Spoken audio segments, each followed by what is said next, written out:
கர்த்தருடைய பரிசுத்த நாமத்திற்கு ஸ்தோத்திரம். கடந்த ஆண்டு முழுவதும் எங்களை பாதுகாத்து எங்க 4 பேரையும் வழி நடத்தி எல்லாவித ஆபத்திலும் இருந்து எங்களை காத்து வழி நடத்தின தேவனை கூடான கூடி ஸ்தோத்தரிக்கிறேன். எத்தனை ஆபத்து! என் கணவருக்கும் உடம்பு முடியாம இருந்தாங்க, அவங்களுக்கும் பரிபூர்ண சுகத்தை ஜீவனும் பலனும் தந்தாங்க. பிள்ளைங்களையும் பாதுகாத்தாங்க, எனக்கும் நல்ல சுகம் தந்தாங்க. வேலையும் கூட இருந்து எங்க சிறு தொழில தேவன் நல்ல ஞானமும் அவர் தந்து என் கணவருக்கு ஒரு நல்ல ஒரு அந்த அச்சு மறுக்கு மிஷின் அந்த இதை செய்யவும் அதை ஞானமாய் கற்றுக் கொடுத்து செய்ய எங்களுக்கு கிருபை தந்த தேவனை துதிக்கிறேன். பிறகு கடந்த ஆண்டு பல எங்க வீட்டுல ரொம்ப பிரச்சனை, அம்மா வீட்டுல.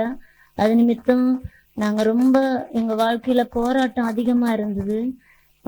சபைக்கு தான் வந்துட்டு இருக்கோம். எந்த விஷயத்துக்கும் பாஸ்டர்கிட்ட ஃபோன் பண்ணி ப்ரேயர் பண்ணுவோம்.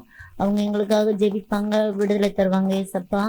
அப்போ எங்க வீட்டுக்கு போகக்கூடாது, பேசக்கூடாதுன்ற ஒரு கட்டளை தேவன் தந்து வந்தது. அதே மீறி சில காரியங்கள் மித்த நாங்க அங்க கடந்து போய் எங்க வேலையை அங்க செய்தோம். ஆட்கள் எங்கள்கிட்ட இல்லாதனால அந்த இடத்துக்கு போக வேண்டியது வந்தது. அங்க ரொம்பவும் எங்களை அவங்க ரொம்ப நடத்தின விதமே சரியில்லை, ரொம்ப கஷ்டப்படுத்தினாங்க, ரொம்ப பாடுகள் அனுபவிச்சோம். ஏன்னா ஆண்டவர் சொல்ல மீறி நாங்க அங்க கடந்து போனோம். கடந்து போயிட்டு ரொம்ப பாடுகள் அனுபவிச்சோம். இதனால வீட்டுல பல போராட்டம் குழப்பங்கள் எல்லாம் இருந்தது. பிறகு ஆண்டவர்கிட்ட மன்னிப்பு எடுத்து தெரியாம செய்துட்டு, ஆண்டவரே எங்களை மன்னிங்கப்பான்னு கேட்டோம். அப்பவும் மன்னிப்பு சரியா இல்லை. ஒரு நாள் சபையில அப்ப பாஸ்டருக்கு ரொம்ப கோவம் வந்தது. மறுபடியும் நீங்க கீழ்ப்படியல அப்படின்னாங்க. அப்போ எனக்கு என்ன செய்யுதுன்னே தெரியல. ஏன்னா எங்க தொழில் செய்தாதான் எங்களுக்கும் பாடுகள் நடக்கும், எல்லா இதுவும் முடியும். அந்த வேளையில எங்களுக்கு என்ன செய்யுதுன்னு தெரியாம நாங்க மாட்டிக்கிட்டோமே ஆண்டவரே அப்படின்ற ஒரு சிறையிருப்புல இருந்து எங்களுக்கு ஒரு விடுதலை வேணுமேப்பான்னு கதறி அழுதேன். எனக்கு ஒண்ணுமே முடியல. அப்ப அவங்க சொன்னாங்க, நல்லா ப்ரேயர் பண்ணுங்க, தேவன் என்ன வச்சிருக்கான்னு தெரியல அப்படின்னு அவங்க கோபமா பாஸ்ட் பேசினாங்க. இருந்தாலும் எனக்கு அவங்க அப்பா எனக்கு அங்க சொன்னாலும் நாங்க ஏற்றுக்கொள்கிறேன்னு சொல்லிட்டு என்ன செய்யுதுன்னு தெரியாம இந்த ஸ்டேஜ்ல ஒரு உபவாச கூட்டத்துல கலந்துக்கிட்டு ப்ரேயர் பண்ணும்போது அந்த ப்ரேயர்ல நின்றுட்டு எனக்கு வேற வழியே இல்லை அப்படின்னு சொல்லிட்டு என்ன பண்ணேன், பாஸ்ட் எங்க தலையில ப்ரேயர் பண்ணிட்டு இருந்தாங்க. அப்ப அவங்க காலை பிடிச்சு நான் அழுதேன் நல்லா. எனக்கு அவங்க காலா தெரியல, ஏசப்பாக்க கால் ரொம்ப பஞ்சா மெதுவா அழகா, அது மாதிரி நம்ம வெண்மையை பார்த்திருக்கவே மாட்டோம். தொடும்போது ஒரு ஐஸ் எப்படி இருக்கும், அது கூட அந்த ஐஸ் கட்டி கூட ரொம்ப இதுன்னு சொல்லலாம். நான் அதை விட மென்மையாக ஒரு பஞ்சு நான் எப்படி தொட்டேன், அது ஏசப்பா காலை நான் பிடிச்சிருக்கேன். எனக்கு அதுக்கு பிறகு ரொம்ப சந்தோஷம் மனசுக்கு.